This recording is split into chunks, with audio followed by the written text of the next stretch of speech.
कोई खबर मिली क्या? अभी तक कोई खबर नहीं अम्मी।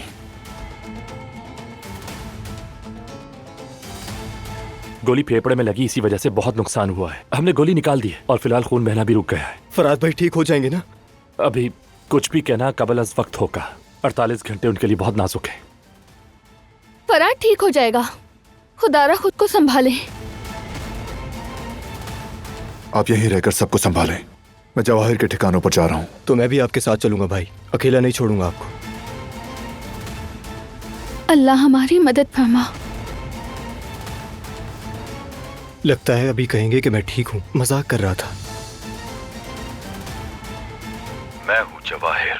सुना है बारान काराबे ढूंढ रहा था, उसे मेरा सलाम भिजवा देना। कोई नया सुराग मिला?